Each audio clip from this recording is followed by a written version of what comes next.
your border. Oh, through the whole thing, it's ridiculous. It's not. Joe, it's an honor, and I'll tell you, people didn't treat you right. You are a legend, and you did a job like nobody else.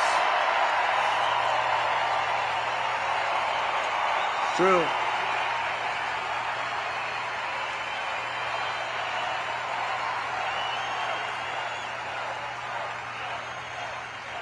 Great going, Joe. And we love your wife. I lost his wife a few years ago, and she was a hell of a woman, right, Joe? But she's looking down at you, and she's proud of you. She's saying you did very well with this group of people.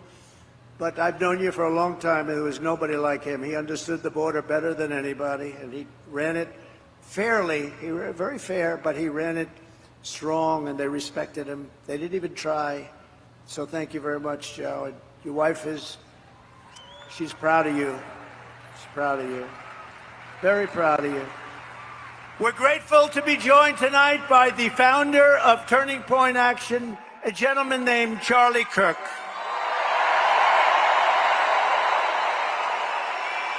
Thank you, Charlie. What a job he does. I said, Charlie, do me a favor. We got this thing won, but do me a favor, make sure they don't cheat. The only way they can do anything is if they cheat like hell, and we've been victims of that. Make sure they don't cheat, Charlie. We don't need the votes. We just want to make sure that they don't cheat. Hello, Sheriff. How are we doing? How are you guys doing? Good. Thank you. We need every sheriff to get over there, every law enforcement official, because we got the votes. We got to make sure everything's on the up and up. Charlie and his team of people. I mean, he's got hundreds of thousands of young people. It's actually quite discriminatory.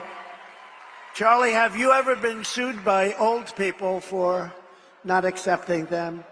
He's got the youngest looking group of people, and they're warriors. They're unbelievable. The job Charlie has done is incredible. Thank you, Charlie. Thank you, Charlie. The job he's done is really incredible. Also with us is an incredible congresswoman who has decided to go onto a certain board. Do you know what I'm talking about? The most important board maybe in the whole country. And she's going to make sure everything's on the up and up. Debbie Lesko. Debbie, thank you, Congresswoman. Thank you, Debbie. You make sure, Debbie. She just won a big election by a massive... Well, you won that election easy. She won it pretty easy. Another person who's a friend of mine, he's a warrior for a long time. He's great. He loves his state, loves our country. Andy Biggs, Congressman Andy Biggs. Thank you, Andy. Thank you.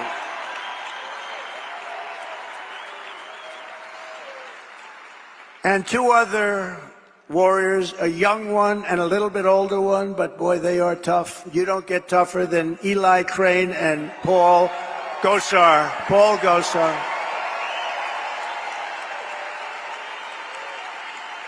Great. Thank you, Eli. Great. Great. Beautiful. Great people. And the next congressman from Arizona's 8th District, Abe Hamadeh. Wow. He's going to be good for a long time. He's a young gentleman. Great, Abe. Great job. Great job. Great heart. He went through a tough one. Arizona GOP chairwoman, she is doing a job. Gina Swoboda. Gina, she is doing a job. And a very good friend of mine, the next senator from Arizona, I really believe this. Look, she's running against, we don't have to do a big, I was going to bring her up. I was going to say, come on, Carrie, speak, but she just spoke for half an hour. What the hell am I going to do here? But I will tell you, she's running against a guy who's a rubber stamp for, it used to be Biden. Now who the hell knows? I don't even know. Do we know who it is? Who would, a rubber stamp for somebody. But Ruben Gallejo is horrible. He's an open borders maniac. He's a defund the police maniac. He shouldn't be allowed to even run in this election against her, because Carrie Lake is incredible. She's incredible. She's tough. She's smart. She's got heart. And she should be your next senator. I hope you win this sucker, because you are winning. You're running against a guy that cannot carry your shoes. I mean, nice. You know the expression, can't carry her shoes.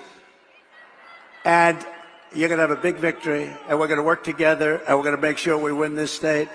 I say this presidentially, if we win this state, which we're expected to, we're leading and all of that, we win the presidency, and we have to take Carrie Lake with us. Go get him. Go get him, Carrie.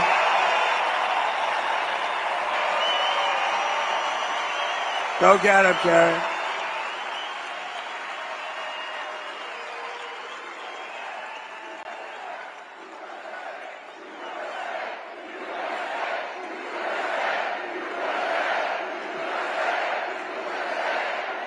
Very important. And honestly, and forget, we all know Carrie. She's been a newscaster for 22 years. Everybody knows her. She's she's never had a problem. She's solid as a rock. This guy is a frickin' loser. He's a loser. So with that, frickin' loser. We'll go on. But good luck, Carrie. We love you. Special.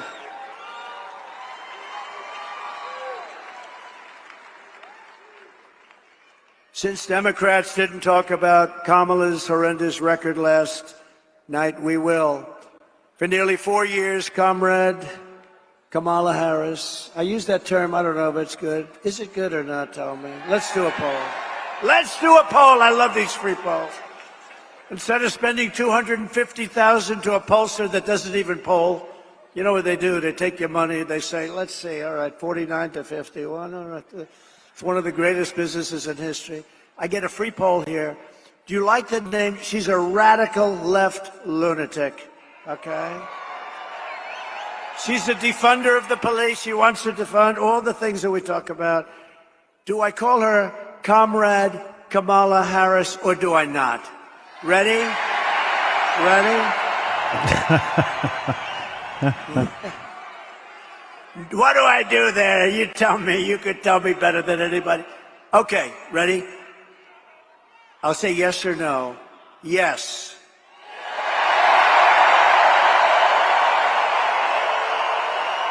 No. Comrade Kamala Harris. Oh, this guy. Was totally going to be editing a film, but this Trump RFK stuff is too exciting. Invasion. This is a nation-wrecking.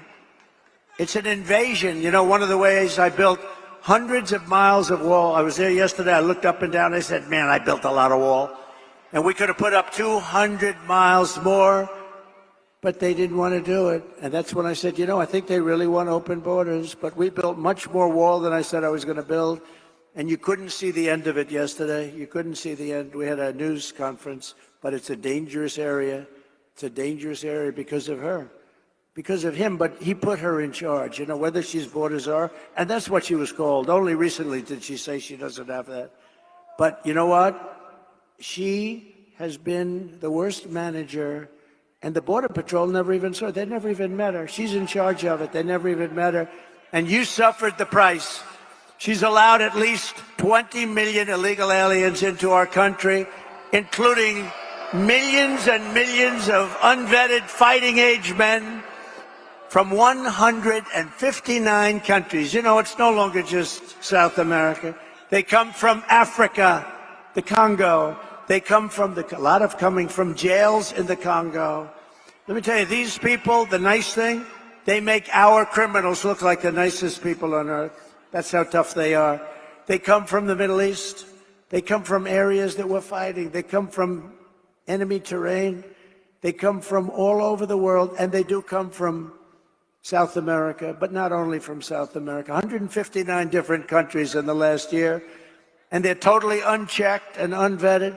Every single year she's been in office, she has set an all-time high illegal border crossings record, triple and quadruple what the year before, where I'd have like 150,000 and she'd have 2.5 million. What she has done to this country, nobody can tell you. You know, she destroyed San Francisco as the district attorney. She destroyed California. You know that. This is a woman that's going to take, she destroyed California. She had a policy, if you steal less than $950, you're allowed to keep it. You can go, we're not going to prosecute. So criminals are walking into stores, mean, nasty guys, rough guys, and they take calculators and they calculate. Let's say I want to get up. They walk out, then they walk back in. The whole thing, this is who we're going to have running our country? I don't think so.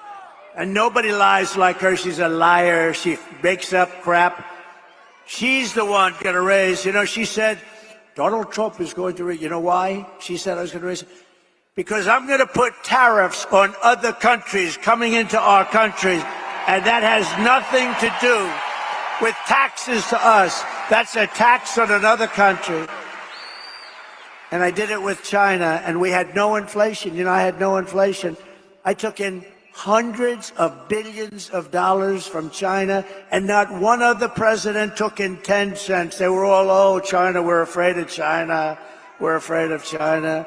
According to a new DHS report, Kamala Harris also lost, and this is impossible to believe. Listen to this, 325,000 migrant children are gone. They're missing. She allowed them to be trafficked into our country. Many of these children are now in sex slavery or they're dead, probably mostly dead. They will never see their homes or their parents again. They were swiped out of their homes. They were taken out of their homes. This is a government number, 325,000 children, sex slaves, or they're dead. Many are dead. Hamas has so little respect for Kamala and Joe Biden, crooked Joe Biden, that the hostages that they're talking about all the time, I believe they're largely gone. I believe they're largely gone. So sad. When you look at what happened, when you look at that attack on October 7th, I believe they're gone, and the reason they're not negotiating, you know, it says Hamas has decided not to negotiate because what they want back are the hostages, and I think those hostages, for the most part, aren't around anymore. And so they said, oh boy, we can't really negotiate because we don't have the hostages. The hostages are largely gone. How sad, how terribly sad. If they feared and respected Joe Biden and Kamala, they would never have killed those hostages. They would have never attacked. They would never have attacked when I was president. Iran was broke. Iran was broke. I told China, if you spend any money on buying oil from Iran, you'll never do business in the United States again, and we're going to put a 200% tariff on you. And Iran was broke, and they had no money for Hamas, and they had no money for Hezbollah. You can check your numbers. Look at it. When my last year, they had no money. We had no terrorism. You know, for 4 years, I didn't have any terrorism. Do you notice that? None.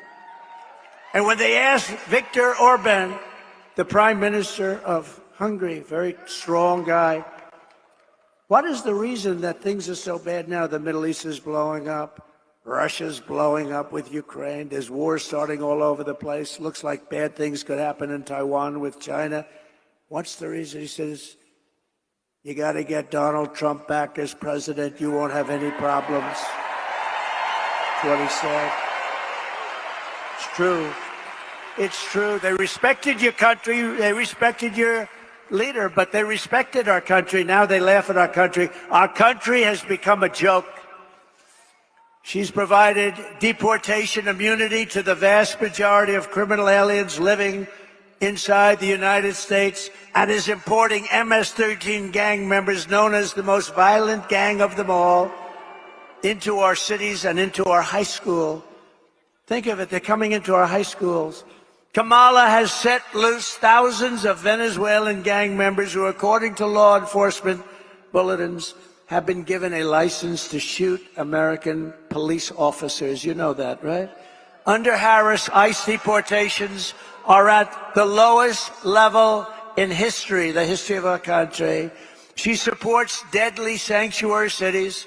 Now, of course, she's flip-flopping on everything. You do know that, right? You know that, Joe? She's flip-flopping on everything. Debbie, right? She's a flip-flopper. Andy, she's a flip-flopper. She flip-flops on everything because she was polled. She said she didn't do too well. That's probably why she was the first out of 22 people. I can't get over it. She was the first failure. And now she's running. Oh, we're going to beat her. I look forward to the debate, too. I do look forward to the debate. Look forward to it. She called for abolishing ICE. These are great patriots who are tough as hell. You need tough people. She's compared ICE agents to the KKK. She wants to repeal the federal law that makes illegal immigration a crime, making illegal immigration totally legal. It's okay to come into our country. She wants to release all of the thousands of criminal illegal aliens that are locked up in detention centers, and these are the toughest of them all. She wants to release them into our country. We have detention centers for the toughest of them all. She says, we're going to release them. Now, maybe they'll ask her tonight, oh, no, I would never do that. She might change. She's changing and everything.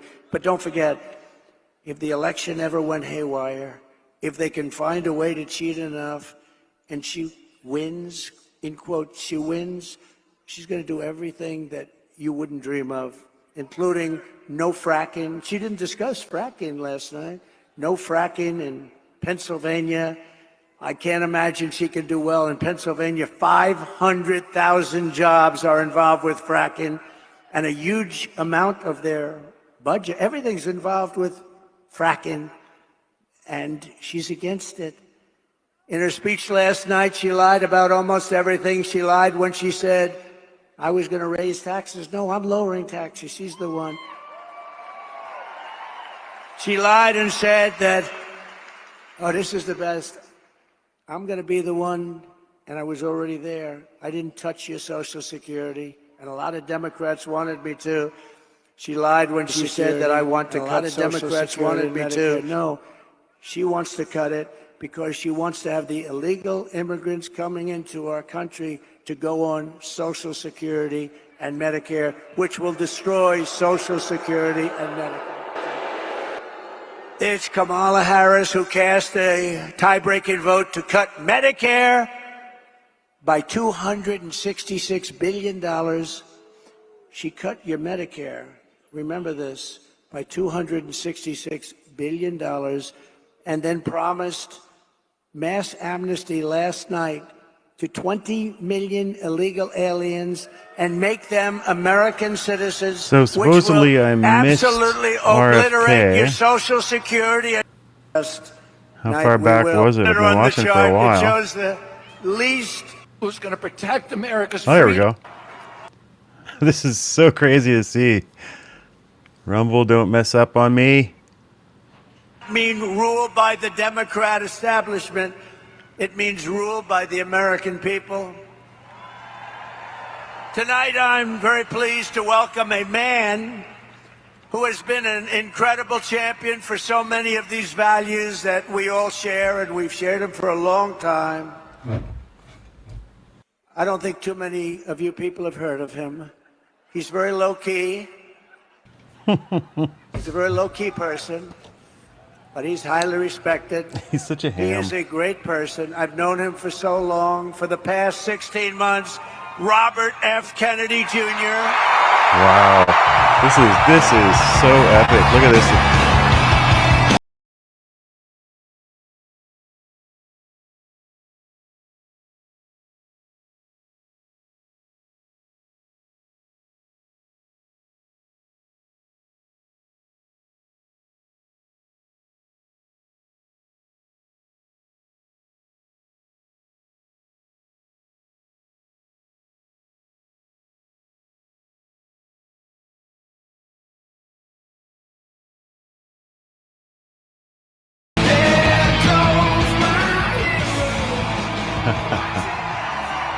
Man. Whoa. Yeah. Oh, this is great. I'm glad I caught this. And he deserves Did you guys catch it. the speech?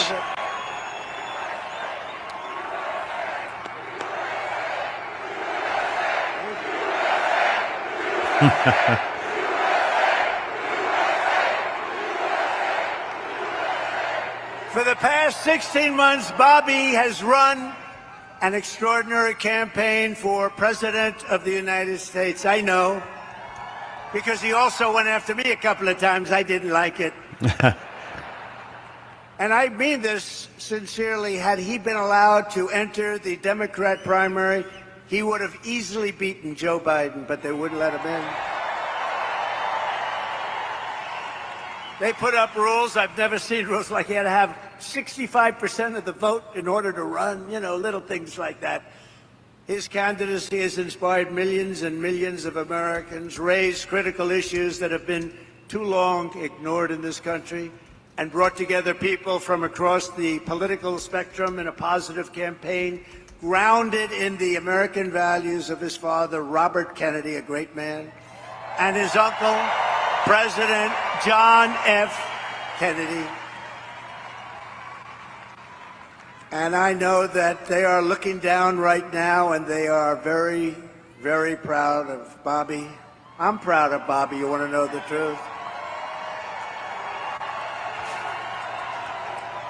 I wonder if RFK is really like on the inside. And if I don't he's like, think I've ever introduced anyone. he's like, this guy's a that moron. got applause like he just got. I must tell What am I you, doing? I don't think it's true.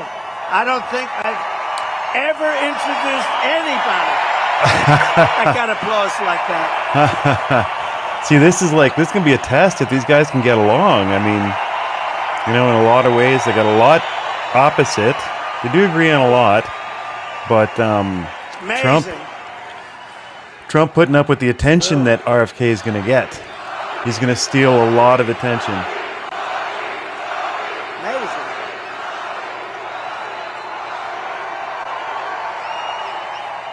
Soon after I can't even believe I have to say this, nearly assassinated in Pennsylvania last month, Bobby called me to express his best wishes. He knows firsthand the risks incurred by leaders who stand up to the corrupt political establishment. When you stand up, you bring on some trouble for yourself, but you have to do what's right. You have to do Trump's what's right cute talk for the country. I will tell you, we are both in this to do what's right for the country. That's one thing I can tell you.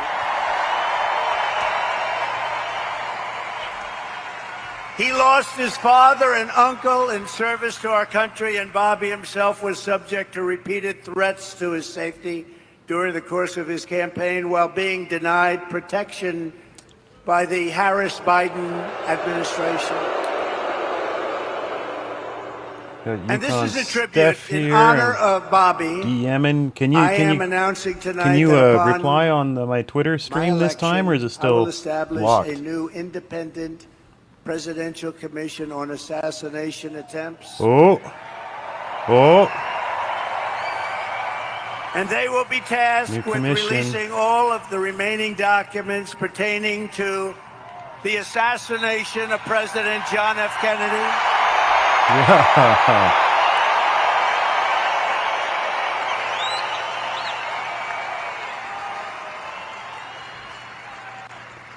And they will also conduct a rigorous review of the attack last month.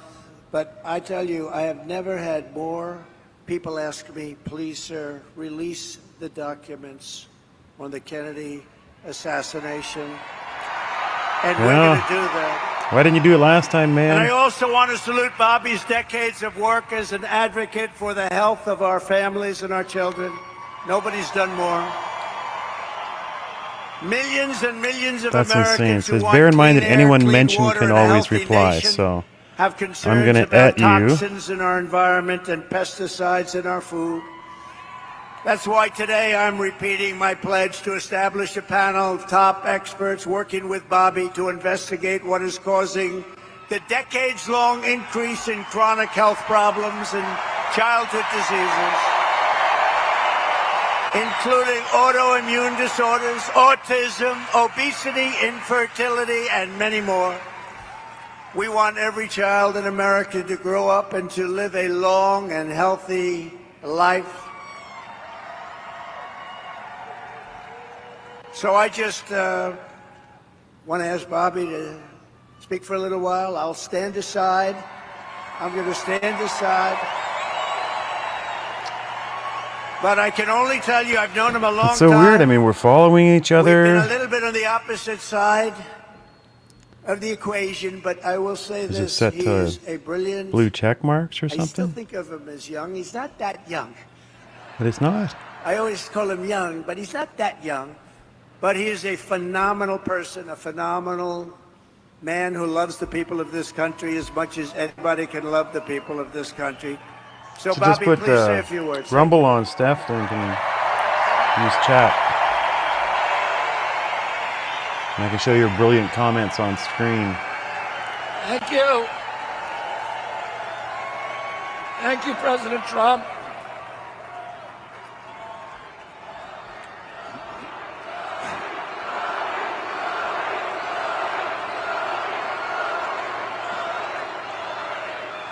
Thank you. Now, a few hours after the assassination attempt at Butler, I got a call from a safe food advocate named Kelly Means, who's been fighting for many years to try to end the corruption at CDC and FDA and USDA. Key to the gate says, but not the Epstein list. These regulatory agencies are actually run by the big food processing companies, the big ag and the chemical companies that they're supposed to regulate. And he said to me that he'd been advising me for many years on my campaign. And he told me that night that he was also advising President Trump. And he asked if I would talk to President Trump. And I said, of course. And about a few minutes later, I got a call from the president. And we talked. We had a very good talk. And then he invited me to come see him the next Key to the day. gate says they need an investigation, but it won't be the Charlie 1-9er. Well, that's the big question, A eh? couple of weeks later in Florida. Going to turn up RFK here a bit. And we talked about, not about the things that separate us because we don't agree on everything, but on the values and the issues that bind us together. And one of the issues that he talked about was having safe food and ending the chronic disease epidemic.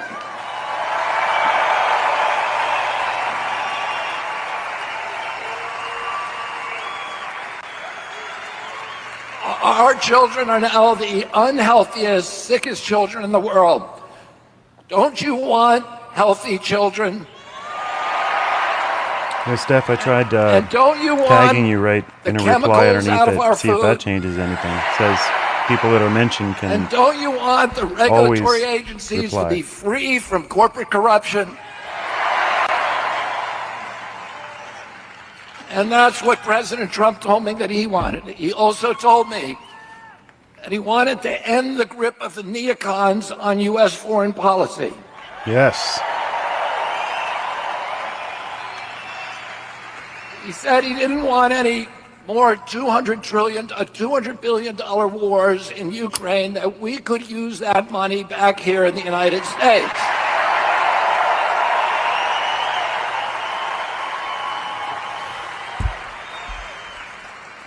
And the safest, the best way to build a safe America is to rebuild our industrial base and rebuild the middle class in this country. And don't you want a president who's going to get us out of the wars and who's going to rebuild the middle class in this country?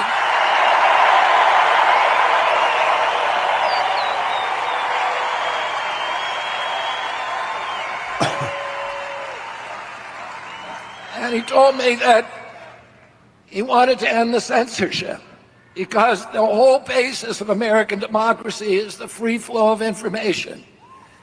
And we know that a government that can silence its opponents has license for any kind of atrocity. And can you think of any time that you can look back in history and say that the people who were censoring were the good guys? They're always the bad guys, because it's always the first step down that slippery slope to totalitarianism.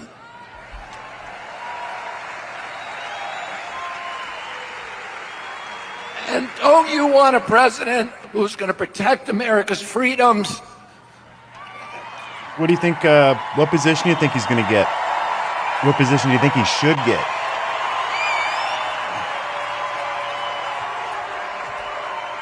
And who is going to protect us against totalitarianism?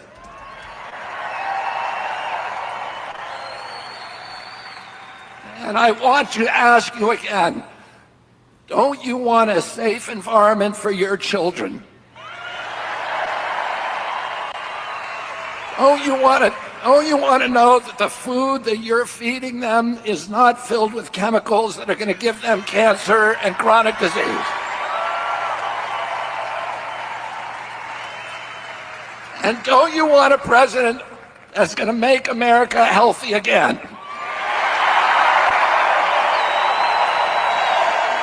Thank you all very, very much, and God bless you, and God bless America. Oh, that's it?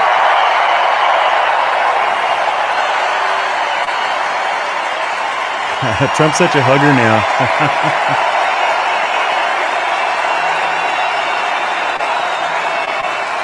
Okay, we'll go back to...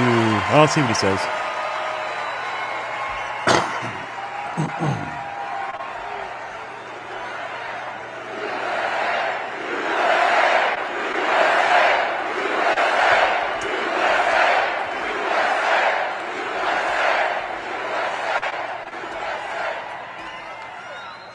Wow, that was something, huh? That was something. Fantastic guy. You know, he did well, and the polls are good and all, but you have to remember we have sort of like a two-party system. It was designed that way, and it's awfully tough. And as well as he did, he'd be at 10 and 15 and 16 points sometimes. That's a lot. That's a lot. But if he were in a regular system, like as a Democrat or perhaps as a Republican, but not against me, of course. But if he were in a regular system, there are a lot of people that maybe liked him the best, but they said, we can't vote. So with all of those votes he was getting, here's a lot of votes that he could have gotten. I think he's going to have a huge influence. We're leading now, but I think he's going to have a huge influence on this campaign.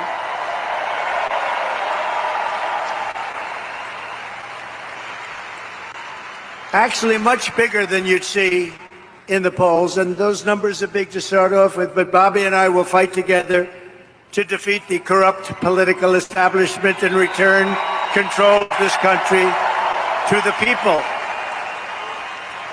And to all who supported Bobby's campaign, I very simply ask you join us in building this coalition. It's a beautiful coalition in defense of liberty and safety, prosperity and peace. It's going to be an incredible coalition, and the relationship has been so good for so long. I have no doubt it's going to work and work well. But we have to win. We have to take our country away from these people that are going to destroy our country. We won't have a country left. So thank you very much. We need your vote. As you all know, this week the Democrats held their convention. You probably saw it, their party. The media says the big message from their convention was that we need to turn the page from the failures of the last 4 years. Do you believe it? They forgot. They've run it for the last 4 years. She was saying last night, we will stop the abuse. We will stop the high taxes. I said that you could have done it 3.5 years ago. In fact, you could leave that nice auditorium that you're in and go to the White House right now. You want to have a strong border? All you have to do is say to the incredible Border Patrol, ICE, law enforcement, All right, let's check out Bobby. Let's get the mute off. And back then, the Democrats were the champions of the Constitution, of civil rights. The Democrats stood against authoritarianism, against censorship, against colonialism, imperialism, and unjust wars. We were the party of labor, of the working class. The Democrats were the party of government transparency and the champion of the environment. Our party was the bulwark against big money interests and corporate power. True to its name, it was the party of democracy. As you know, I left that party in October because it had departed so dramatically from the core values that I grew up with. It had become the party of war, censorship, corruption, big pharma, big tech, big ag, and big money. When it abandoned democracy by canceling the primary to conceal the cognitive decline of the sitting president, I left the party to run as an independent. The mainstream of American politics and journalism derided my decision. Conventional wisdom said that it would be impossible even to get on the ballot as an independent because each state poses an insurmountable tangle of arbitrary rules for collecting signatures. I would need over 1 million signatures, something no presidential candidate in history had ever achieved. And then I'd need a team of attorneys and millions of dollars to handle all the legal challenges from the DNC. The naysayers told us that we were climbing a glass version of Mount Impossible. So the first thing I want to tell you is that we proved them wrong. We did it because beneath the radar of mainstream media organs, we inspired a massive independent political movement. More than 100,000 volunteers sprang into action, hopeful that they could reverse our nation's decline. Many worked 10-hour days, sometimes in blizzards and blazing heat.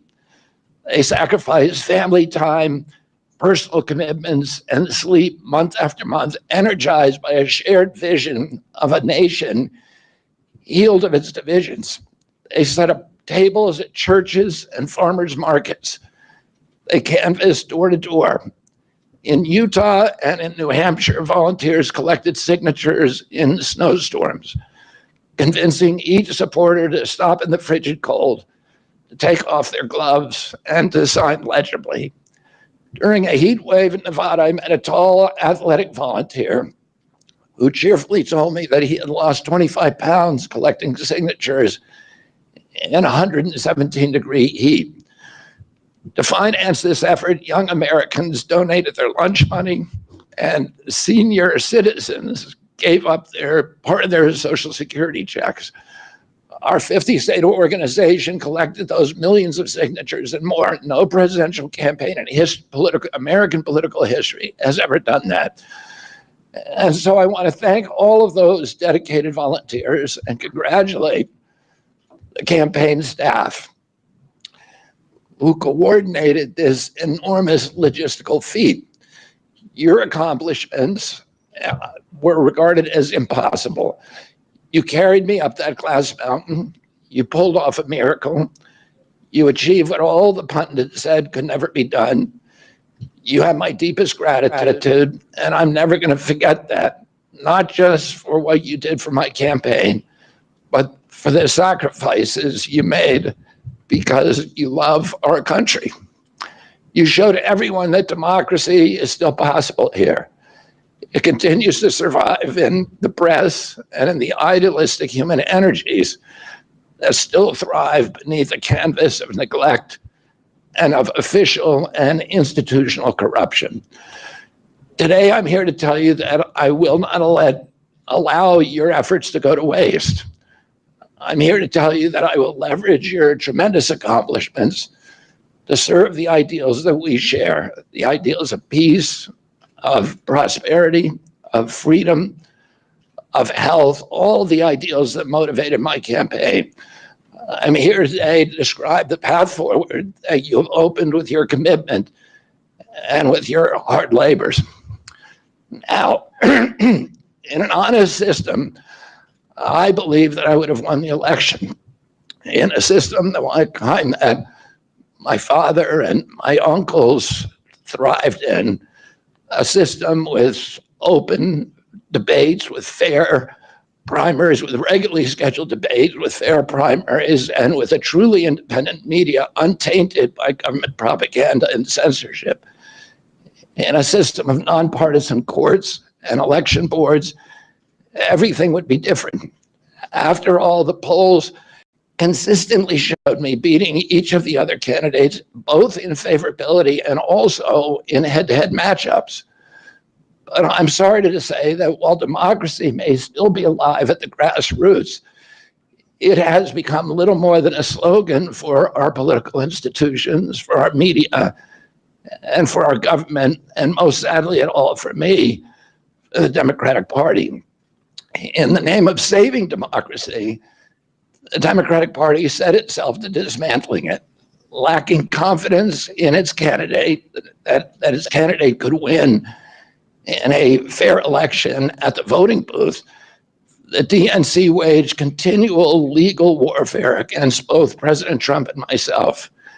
Each time that our volunteers turned in those towering boxes of signatures needed to get on the ballot, the DNC dragged us into court, state after state, attempting to erase their work and to subvert the will of the voters who had signed those petitions. It deployed DNC-aligned judges to throw me and other candidates off the ballot and to throw President Trump in jail. It ran a sham primary that was rigged to prevent any serious challenge to President Biden.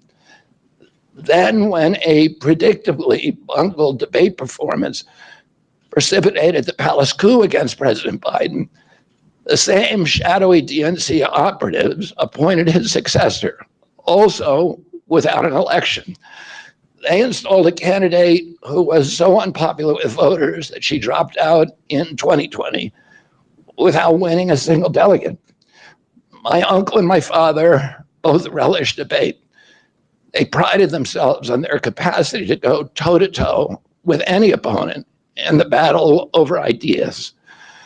They would be astonished to learn of a Democratic Party presidential nominee who, like Vice President Harris, has not appeared in a single interview or an unscripted encounter with voters for 35 days.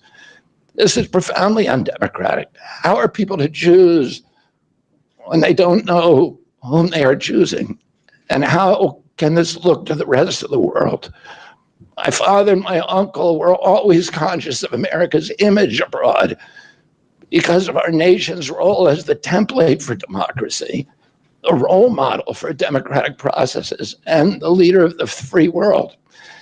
Instead of showing us her substance and character, the DNC and its media organs engineered a surge of popularity for Vice President Harris based upon, well, nothing.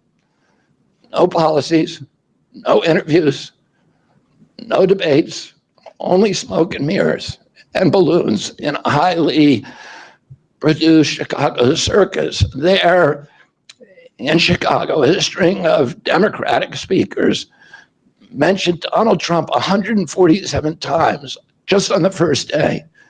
Who needs a policy when you have Trump to hate? There's his quote. In contrast, at the RNC convention, President Biden was mentioned only twice in 4 days. I do interviews every day. Many of you have interviewed me. Anybody who asks gets to interview me.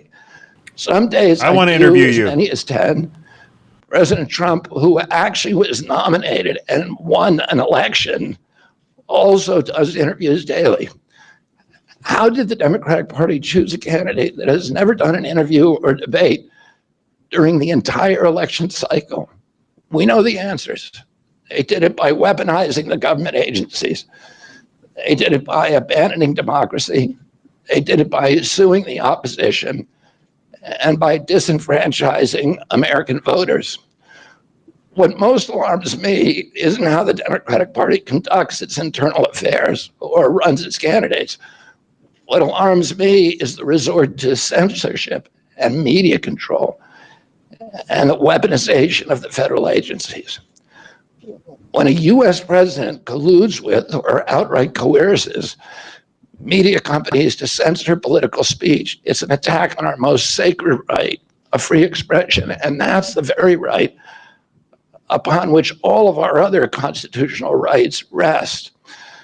President Biden mocked Vladimir Putin's 88% landslide in the Russian elections, observing that Putin and his party controlled the Russian press and that Putin prevented serious opponents from appearing on the ballot.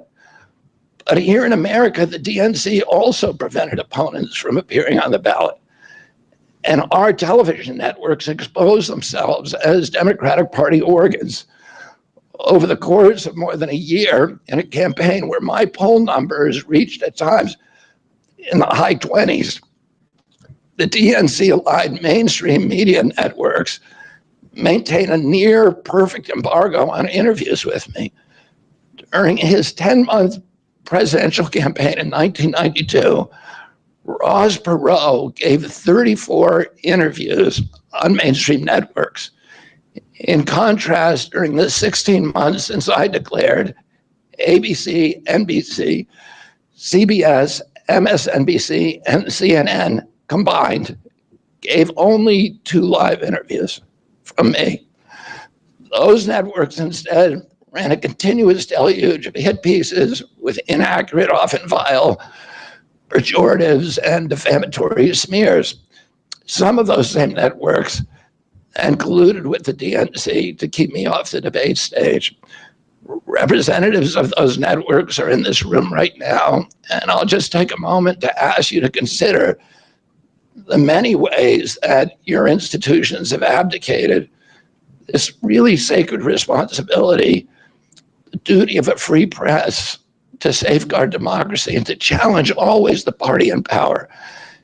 Instead of maintaining that posture of fierce skepticism toward authority, your institutions have made themselves government mouthpieces and stenographers for the organs of power.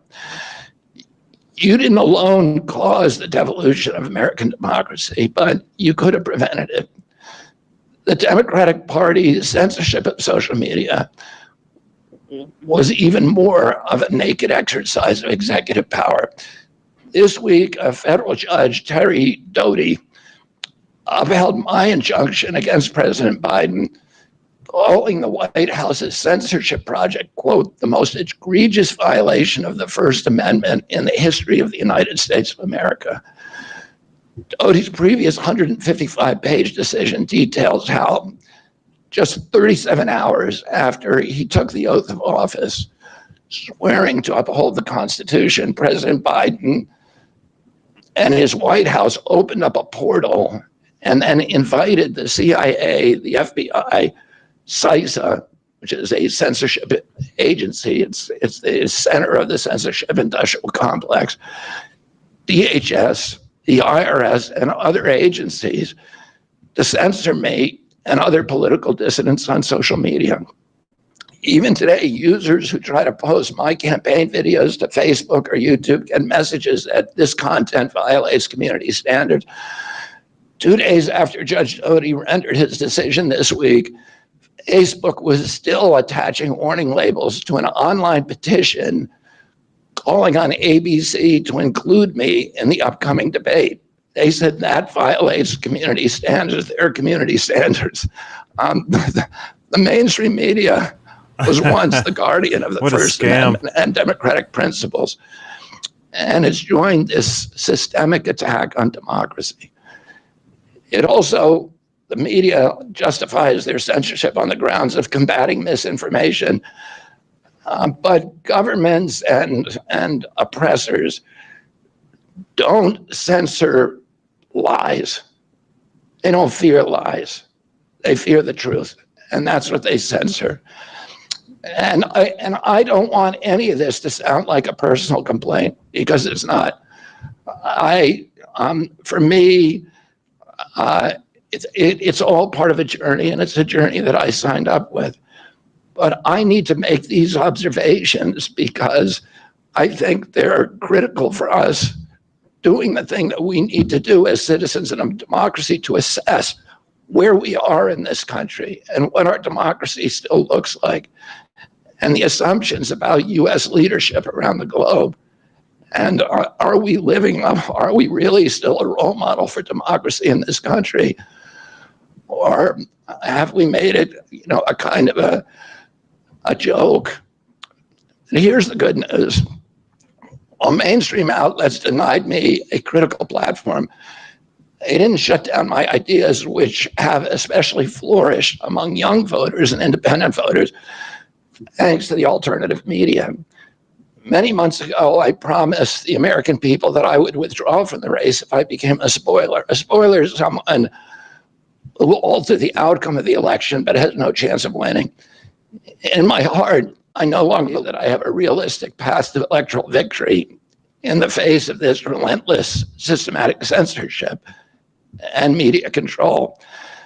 So I cannot in good conscience ask my staff and volunteers to keep working their long hours or ask my donors to keep giving when I cannot honestly tell them that I have a real path to the White House.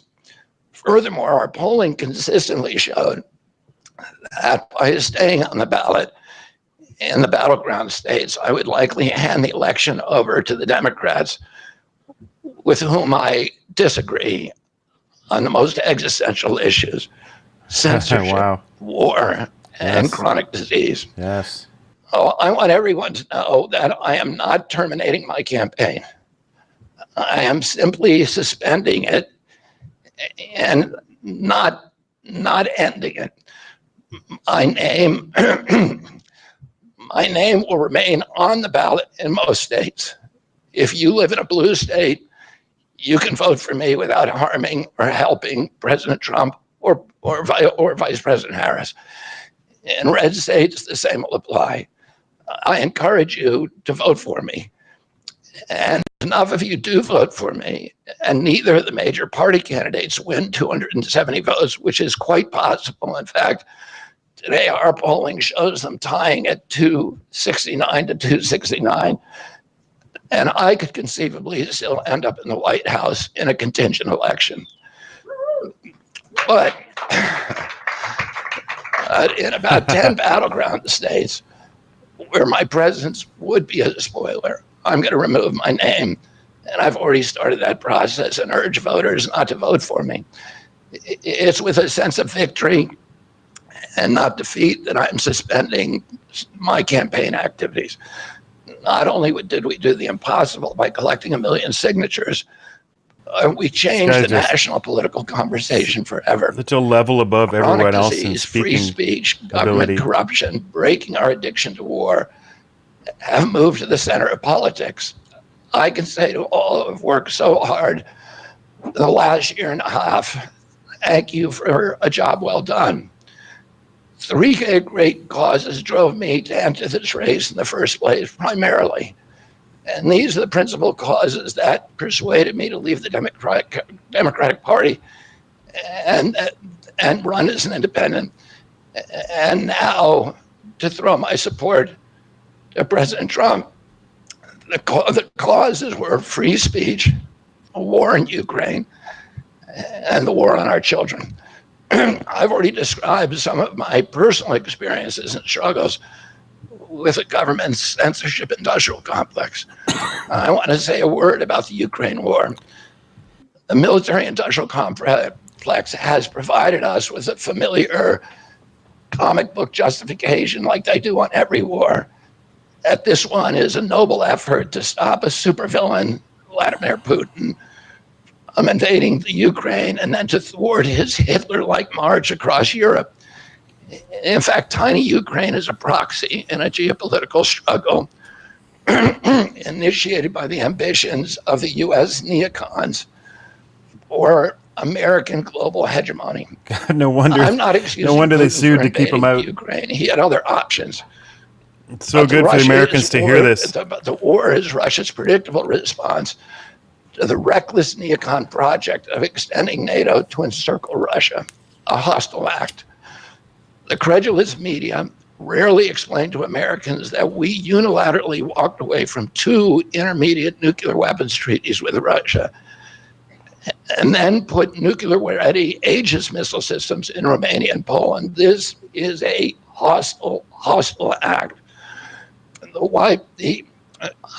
that the Biden White House repeatedly spurned Russia's offer to settle this war peacefully.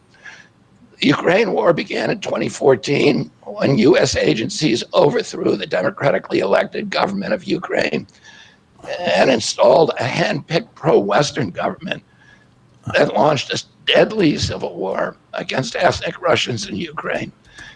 In 2019, America walked away from a peace treaty, the Minsk Agreement, that had been negotiated between Russia and Ukraine by European nations.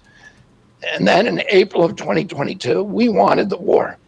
In April of 2022, President Biden sent Boris Johnson to Ukraine to force President Zelensky to tear up a peace agreement that he and the Russians had already signed, and the Russians were withdrawing troops from Kiev and Donbass and Lugansk. And that peace agreement would have brought peace to the region and would have allowed Donbass and Lugansk to remain part of Ukraine. President Biden stated that month that his objective in the war was regime change in Russia.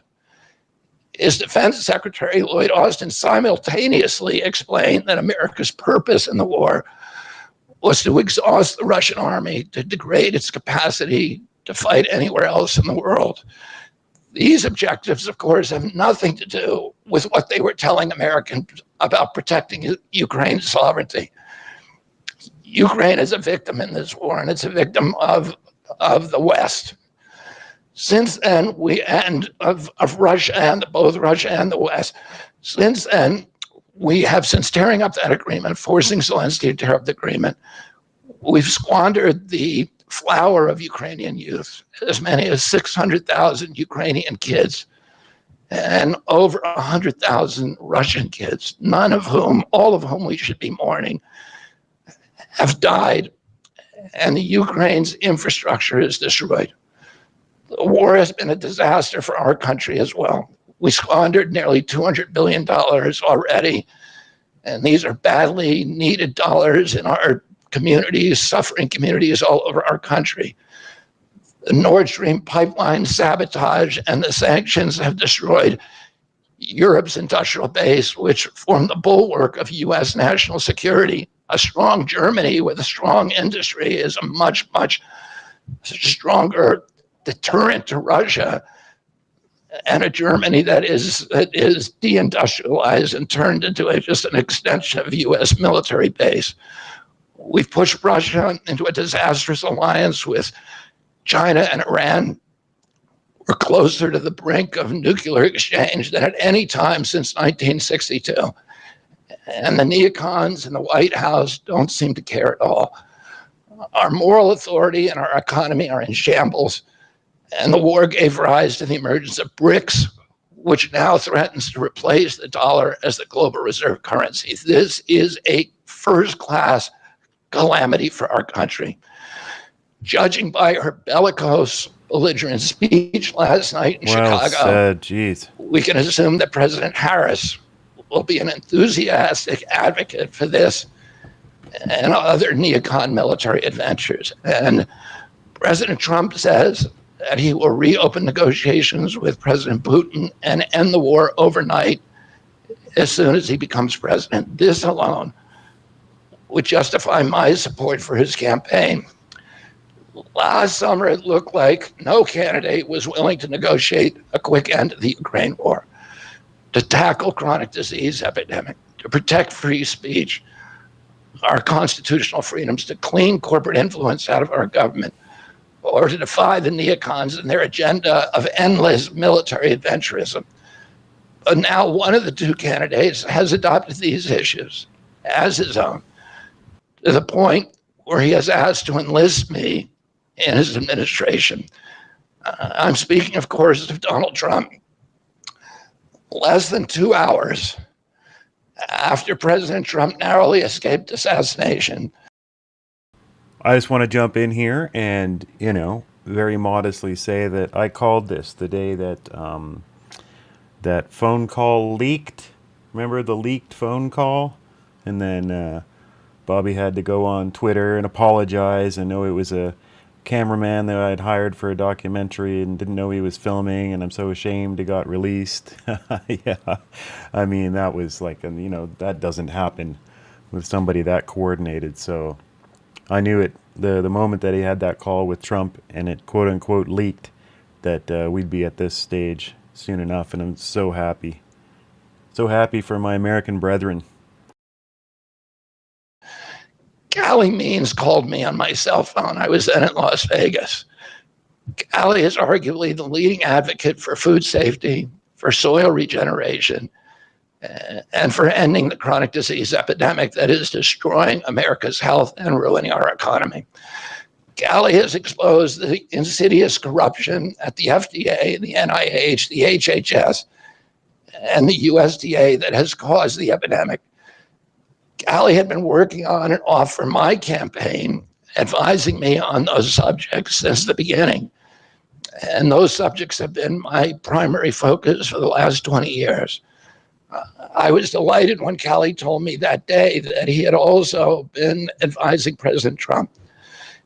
He told me President Trump was anxious to talk to me about chronic disease and other subjects and to explore avenues of cooperation. He asked if I would take a call from the president. President Trump telephoned me a few minutes later, and I met with him the following day. A few weeks later, I met again with President Trump and his family members and closest advisors in Florida.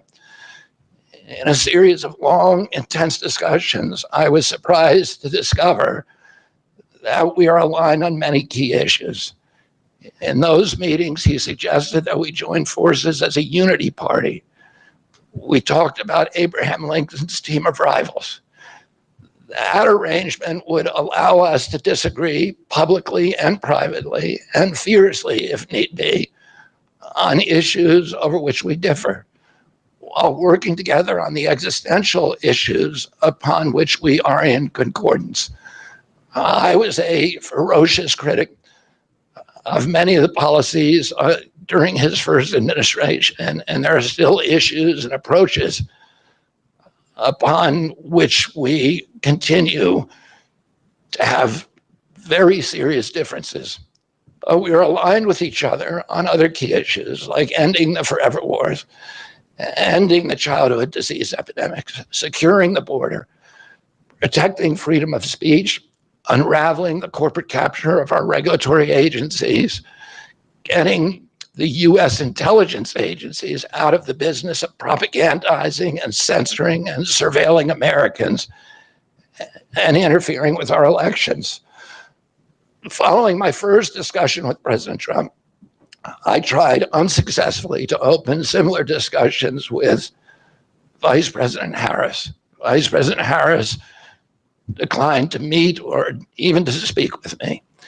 Suspending my candidacy is a heart-rending decision for me, but I'm convinced that it's the best hope for ending the Ukraine war and ending the chronic disease epidemic that is eroding our nation's vitality from the inside, and for finally protecting free speech.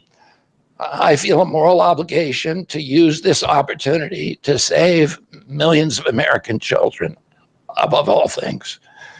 In case some of you don't realize how dire the condition is of our children's health and chronic disease in general, I would urge you to view Dr. Carlson's recent interview with Callie Means and his sister, Dr. Casey Means, who is the top graduate of her class at Stanford Medical School. This is an issue that affects all of us far more directly and urgently than any culture war issue and all the other issues that we obsess on and that are tearing apart our country. This is the most important issue. Therefore, it has the potential to bring us together. So let me share a little bit about why I believe it's so urgent. Today, 2/3, we spend more on healthcare than any country on earth, twice what they pay in Europe. And yet we have the worst health outcomes of any nation in the world. We're about 79th in health outcomes behind Costa Rica and Nicaragua and Mongolia and other countries.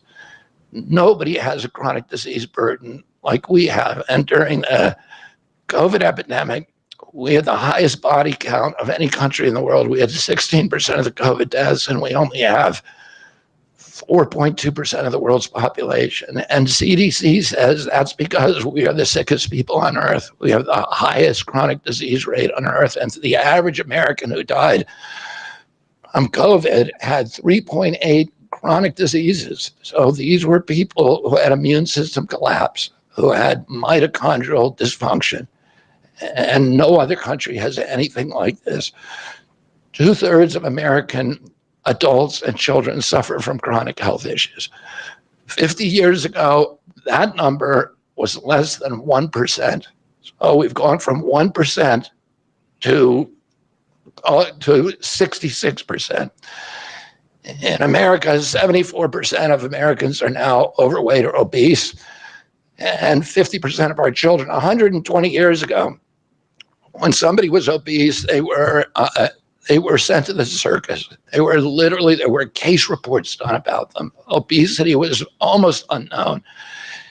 In Japan, the childhood obesity rate is 3% compared to 50% here. Half of Americans have pre-diabetes or type 2 diabetes. When my uncle was president, I was a boy. Juvenile diabetes was effectively non-existent. A typical pediatrician would see one case of diabetes during his entire career, a 40 or 50-year career. Today, 1 out of every 3 kids who walks through his office door is diabetic or pre-diabetic. And the mitochondrial disorder that caused diabetes, also causing Alzheimer's, which is now classified as diabetes. And it's costing this country more than our military budget every year. There's been an explosion of neurological illnesses that I never saw as a kid: ADD, ADHD, speech delay, language delay, Tourette's syndrome, narcolepsy, ASD, Asperger's, autism. In the year 2000, the autism rate was 1 in 1,500. Now autism rates in kids are 1 in 36, according to CDC nationally. Nobody's talking about this. 1 in every 22 kids in California has autism. And this is a crisis that 77% of our kids are too disabled to serve in the United States military. What is happening to our country? And why isn't this in the headlines every single day? There's nobody else in the world that is experiencing this. This is only happening in America. About 18%, and by the way, there has been no change in diagnosis, which the industry sometimes like to say. There has been no change in screening. This is a change in incidence. In my generation, 70-year-old men, the autism rates are about 1 in 10,000. In my kids' generation, 1 in 34. I'll repeat, in California, 1 in 22. Why are we letting this happen? Why are we allowing this to happen to our children? These are the most precious assets that we have in this country. How can we let this happen to them? About 18% of American teens now have fatty liver disease. That's like 1 out of every 5. That disease, when I was a kid, only affected late-stage alcoholics who were elderly. Cancer rates are skyrocketing in the young and the old. Young adult cancers are up 79%. 1 in 4 American women is on antidepressant medication. 40% of teens have a mental health diagnosis. And 15% of high schoolers are on Adderall, and 500,000 children on SSRIs. So what's causing this suffering? I'll name 2 culprits. First, and the worst, is ultra-processed food.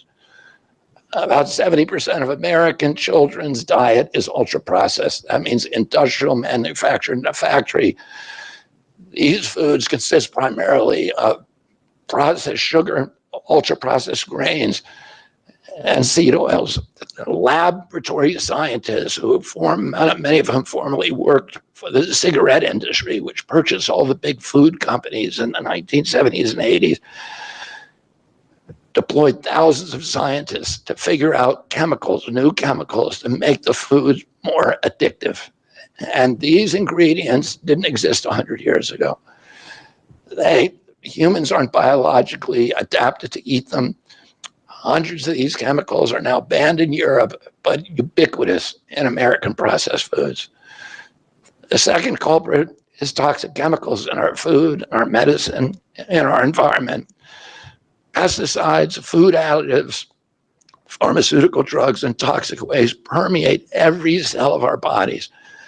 The assault on our children's cells and hormones is unrelenting. To name just one problem, many of these chemicals increase estrogen because young children are ingesting so many of these hormone disruptors. America's puberty rate is now occurring at age 10 to 13, which is 6 years earlier than girls were reaching puberty in 1900. Our country has the earliest puberty rates of any continent on the earth. And no, this isn't because of better nutrition. This is not normal. Breast cancer is also estrogen driven, and it now strikes 1 in 8 women. We are mass poisoning all of our children and our adults. Considering the grievous human cost of this tragic epidemic of chronic disease, it seems almost crass to mention the damage it does to our economy. But I'll say, it is crippling the nation's finances. When my uncle was president, our country spent $0 on chronic disease. Today, government healthcare spending is almost all for chronic disease. And it's double the military budget. And it is the fastest growing budget item in the federal budget. And chronic disease costs more to the economy as a whole, costs at least $4 trillion, 5 times our military budget. And that's a 20% drag on everything we do and everything we aspire to. Poor and minority communities suffer disproportionately. People who worry about DEI or about bigotry of any kind, this dwarfs anything. We are poisoning the poor. We are systematically poisoning minorities across this country. Industry lobbyists have made sure that most of the food stamp lunch program, about 70% of food stamps and about 70 or 77% of school lunches are processed foods. There's no vegetables. There's nothing that you would want to eat. We are just poisoning the poor citizens, and that's why they have the highest chronic disease burden of any demographic in our country, and the highest in the world. The same food industry lobbied to make sure that nearly all agricultural subsidies go to commodity crops that are the feedstock of processed food industry. These policies are destroying small farms, and they're destroying our soils. We give about, I think, 8 times as much in subsidies to tobacco than we do to fruits and vegetables. It makes no sense. If we want a healthy country, the good news is that we can change all this. And we can change it very, very quickly. America can get healthy again. To do that, we need to do 3 things. First, we need to root out the corruption in our health agencies. Second, we need to change incentives in our healthcare system. And third, we need to inspire Americans to get healthy again. 80% of NIH grants go to people who have conflicts of interest. These are the people, virtually everybody who sits, Joe Biden just appointed a new panel to NIH to decide the food recommendations. And they're all people who are from the industry. They're all people who are from the processed food companies. They're deciding what Americans, here is healthy. And the recommendations on the food pyramid and what goes to our school lunch programs, what go to the program, the Swiss program, the food stamp programs, they're all corrupted and conflicted individuals. These agencies, the FDA, USDA, and CDC, all of them are controlled by giant for-profit corporations. 75% of the FDA's funding doesn't come from taxpayer, it comes from pharma. And pharma executives and consultants and lobbyists cycle in and out of these agencies with President Trump's backing. I'm going to change that. We're going to staff these agencies with honest scientists and doctors who are free from industry funding. We're going to make sure the decisions of consumers, doctors, and patients are informed by unbiased science. A sick child is the best thing for the pharmaceutical industry. When American children or adults get sick with a chronic condition, they're put on medication for their entire life. Imagine what will happen when Medicare starts paying for Ozempic, which costs $1,500 a month, and it's being recommended for children as young as 6, all for a condition, obesity, that is completely preventable and barely even existed 100 years ago. And 74% of Americans are obese. The cost, if all of them took their Ozempic prescription, is $3 trillion a year. This is a drug that is made by Novo Nordisk, the biggest company in Europe. It's a Danish company, and the Danish government does not recommend it. It recommends change in diet to treat obesity and exercise. And in our country, the recommendation now is for Ozempic to children at age 6. Novo Nordisk, the biggest company in Europe, and virtually its entire value is based upon its projections of what it's going to sell, of the Ozempic it's going to sell to America. And we have the food lobbyists have a bill in front of Congress today that is backed by the White House, backed by Vice President Harris and President Biden, to allow this to happen. This $3 trillion cost that is going to bankrupt our country. For a fraction of that amount, we could buy organic food for every American family, 3 meals a day. Mitzi Dancer, RFK Jr. for PM of Canada. Let's go. We're going to bring healthy food back to school lunches. We're going to stop subsidizing the worst foods with our agricultural subsidies. We're going to get toxic. I think we've got pretty close shot here with Maxime Bernier. And for that, we need new leadership in Washington. Because unfortunately, both the Democrats and the Republican parties are in cahoots with the big food producers, big pharma and big ag, which are among the DNC's major donors. Vice President Harris has expressed no interest in addressing this issue. 4 more years of Democratic rule will complete the consolidation of corporate and neocon power, and our children will be the ones who suffer most. I got involved with chronic disease 20 years ago, not because I chose to or wanted to. It was essentially thrust upon me. It was an issue that should have been central to the environmental movement. I was a central leader at that time, but it was widely ignored by all the institutions, including the NGOs, who should have been protecting our kids against toxins. It was an orphaned issue, and I had a weakness for orphans. I watched generations of children get sicker and sicker. I had 11 siblings, and I had 7 kids myself. I was conscious of what was happening in their classrooms and to their friends, and I watched these sick kids, these damaged kids. In that generation, almost all of them are damaged.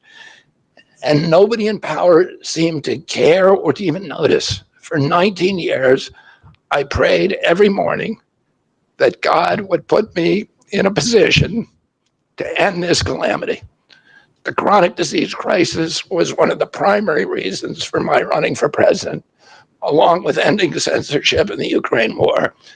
It's the reason I've made the heart-wrenching decision to suspend my campaign and to support President Trump. This decision is agonizing for me because of the difficulties it causes my wife and my children and my friends. But I have the certainty that this is what I've meant to do.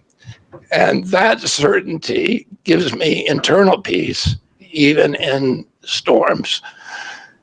If I'm given the chance to fix the chronic disease crisis and reform our food production, I promise that within 2 years, we will watch chronic disease burden lift dramatically. We will make Americans healthy again. Within 4 years, America will be a healthy country. We will be stronger, more resilient, more optimistic, and happier. I won't fail in doing this. Ultimately, the future, however it happens, is in God's hands and in the hands of the American voters and those of President Trump.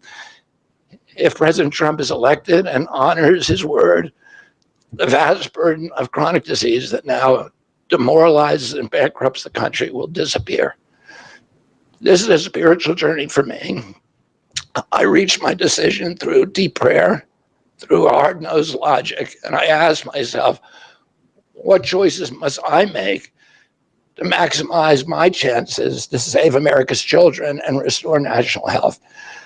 I felt that if I refused this opportunity, I would not be able to look myself in the mirror, knowing that I could have saved lives of countless children and reversed this country's chronic disease epidemic.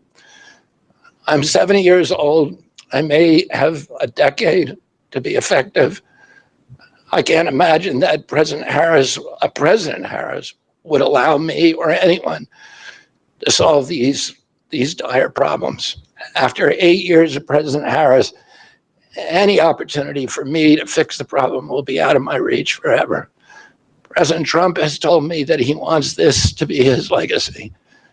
I'm choosing to believe that this time he will follow through. His son, his biggest donors, his closest friends, and all support this objective. My joining the Trump campaign will be a difficult sacrifice for my wife and children, but worthwhile if there's even a small chance of saving these kids. Ultimately, the only thing that will save our country and our children is if we choose to love our kids more than we hate each other. That's why I launched my campaign to unify America. My dad and uncle made such an enduring mark on the character of our nation, not so much because of any particular policies that they promoted, but because they were able to inspire profound love for our country and to fortify our sense of ourselves as a national community held together by ideals. They were able to put their love into the intentions and hearts of ordinary Americans and to unify a national populist movement of Americans, blacks and whites, Hispanics, urban and rural Americans. They inspired affection and love and high hopes and a culture of kindness that continue to radiate among Americans from their memory. That's the spirit on which I ran my campaign and that I intend to bring into the campaign of President Trump. Instead of vitriol and polarization, I will appeal to the values that unite us, the goals that we could achieve if only we weren't at each other's throats. The most unifying theme for all Americans is that we all love our children. If we all unite around that issue now, we can finally give them the protection, the health, and the future that they deserve. Thank you all very much. Wowzers. All right. Let's see what the reaction is to all of that. Trump still going? Close the border now. No. All right. Let's see what the reaction is. Fuck it, I'm voting for Trump. Fuck the DNC and fuck everything that they did to Kennedy. Let's show them a lesson. I know Trump isn't your guy, not mine either, TBH, but we cannot let the other side win. Beautiful. Look what the Democratic Party has done to itself. These are all people that were going to be Democratic voters. It's bigger than Trump, bigger than RFK Jr. I firmly believe it's to save our nation. Nice. Let's unite. Welcome, brother. Yeah, instant retweet. Welcome to MAGA, Trump Kennedy. Yeah, let's go. Exactly. I'm the little penguin guy. Yeah, brought a scale of 1 to 10. I would say that was a solid 9. RFK Jr. endorsement. Let's get a little bit more of this screen taken up. There we go. RFK Jr. endorsement is the most significant cross-party endorsement in modern history. The scion and heir to the Kennedy family and Kennedy political legacy, earth-shaking. Yes, it is. Who dat guy?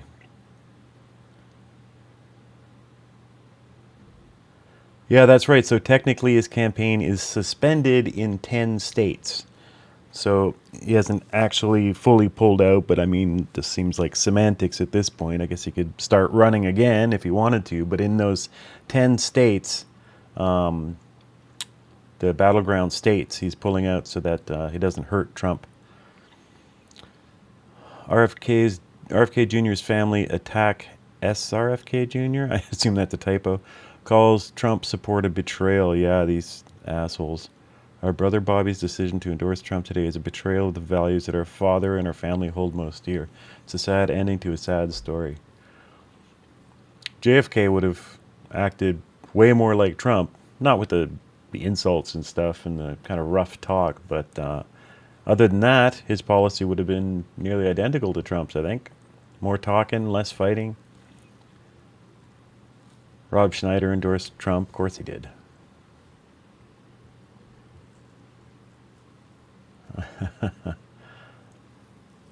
For the first time in history, a member of the Kennedy family, yes, it's the Trump effect. Well, yeah, but it's also the Kennedy effect.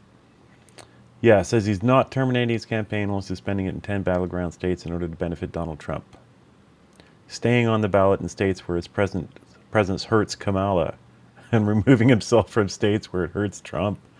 Nice. You know, maybe I'm going to re-quote tweet this. Maybe Maxime Bernier should think of a similar strategy.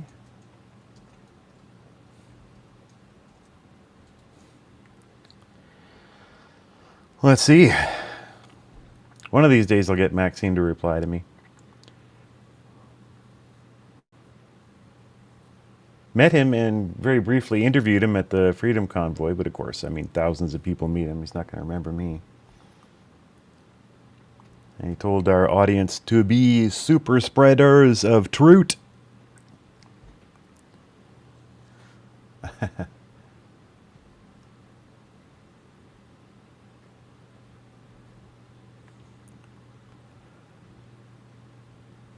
Yeah, Schneider was kind of auto, wasn't he?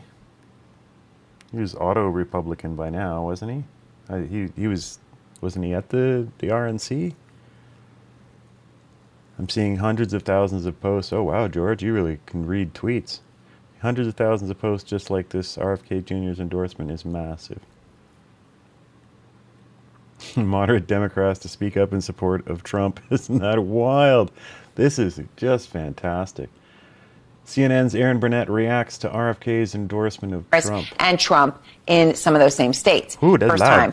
Today, RFK Jr. had suspended his campaign endorsing Trump. Kennedy telling reporters that Trump had asked him to, quote, enlist him in his administration. Now, the latest swing state polls show Kennedy with 5 or 6% of the vote. And so when you think about it overall, you may say, well, that's not a big deal. Actually, if that is the case in swing states, it is huge. It is everything. It is more than the margin between Harris and Trump in some of those same states. First time. Today, RFK Jr. had suspended his campaign endorsing Trump. Righto. All right, enough Rob Schneider. What the RFK endorsement means for Trump. Well, this is Libs of TikTok. How am I not subscribed to Libs of TikTok? What is going on? Oh, I'm getting follow mixed up with subscribe. That's usually pink. Team Trump, yeah. Kennedy vote share by state and how they vote in the head-to-head ballot.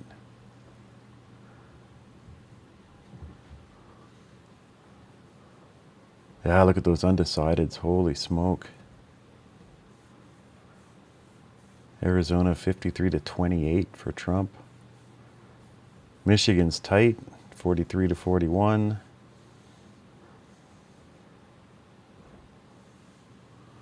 To put these numbers into perspective, the net vote gained in a state like Arizona based on just a 2020 turnout model would be over 41,000 votes, nearly 4 times Biden's winning margin, or in Georgia the net gain will be over 19,000 votes, nearly twice Biden's margin. Whew.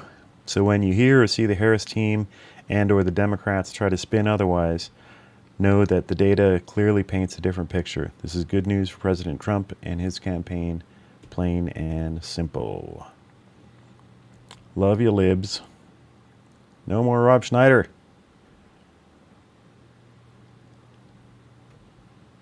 Oh, Alex Jones chiming in. Hard-nosed logic, and I ask It is myself, so loud. what choices must I make to maximize my chances to save America's children and restore national health? They are coming for the children. This is so powerful. I love RFK. This is amazing. I've criticized him some, but he's a real guy. That I could have saved lives. Organization calls President Trump smoke and mirror.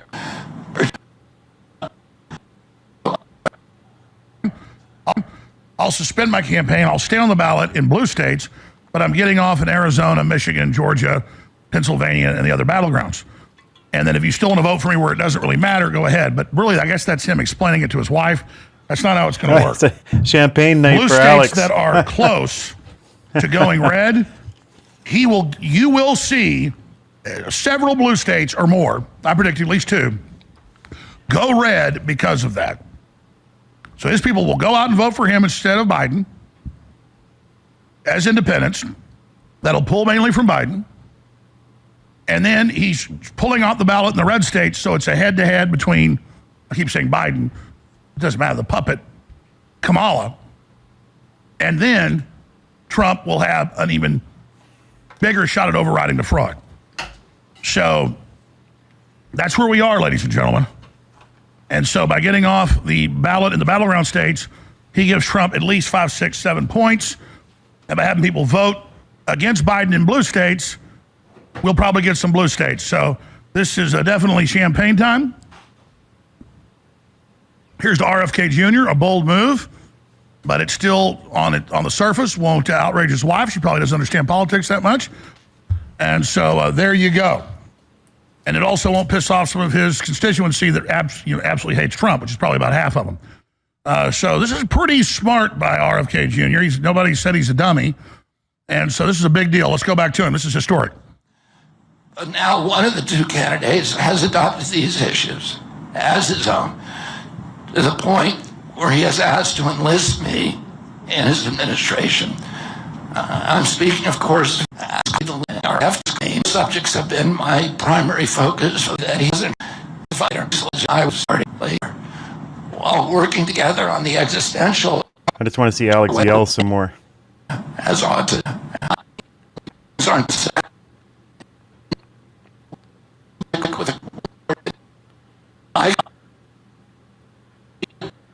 But it did.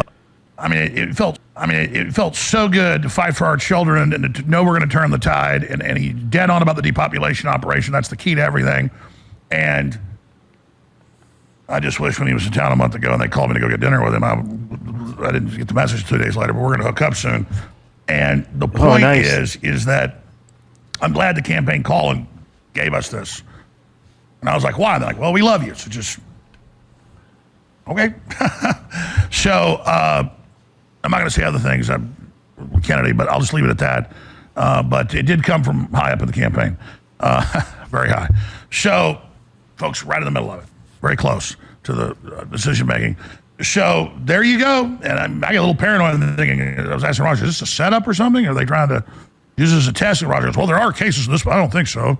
They could be doing it. This is a publicity stuff, but I don't think that's how Kennedy is. Yeah, he really says what he thinks, even though he disagree with him on some things. And that's really what you want. Even though I disagree with Kennedy on some fundamental things, overall, I agree with him. And the guy's got courage, and he understands what's happening. And talk about aborting 60-something million babies. They've killed hundreds of millions of us with these shots and fluoride and all over the last 75 years. They are murdering us in mass. Now, I called Roger right at the end of the speech. I said, will you pop on? He said, yeah, I haven't eaten since yesterday afternoon. I'm at the corner pizza place getting a slice. He said, I could hear the pizza people in the background. He's at the counter. So we're going to call him in a few minutes. But Trump was just speaking live. I think he's still speaking. And you bet you're going to see Kennedy at the thing tonight at the Trump event in Arizona. And it's going to be amazing. And the war room will be going then. Who's hosting the war room today? Because Owen's on vacation. I love Owen. He works really hard. What a great week to pick vacation. The Chase Geyser do a great job. 3 p.m. Central in 25 minutes from now. Wow. What a night. Kind of at a loss here. I was going to edit, but I think I'll do that on my own dime. I think I'm going to have a Haynes Brewing Company Spruce Tip Ale. Rain was over there fishing last weekend, brought me back a jug, made my week. And I'm just carefully sipping it down, one glass every few days. One of the best beers ever made in the history of creation. Got to go all the way to Alaska to get it, though, unfortunately. So I think that's where I'm headed. And I'll be streaming pretty much daily. All my breaks I'll be streaming some film editing, and I'll be streaming some politics. And we'll be getting to having some guests on again soon. It's been great sharing this moment with you guys. Look, we're going to have a swing to the right, super sane right. It's Trump, but like with RFK there, whispering in his ear, and he would have, I'm sure, certain demands, right? To be given a position and to do this for the Trump campaign. So Trump tempered by RFK. I love this idea. It's incredible. I wish Canada was facing something that hopeful. We are facing getting rid of Trudeau. It's almost guaranteed, although we got more than a year until that has to happen. So we'll see. We'll see about Canada. Always with Canada. You never know. All right. Love you all, and let's spread it.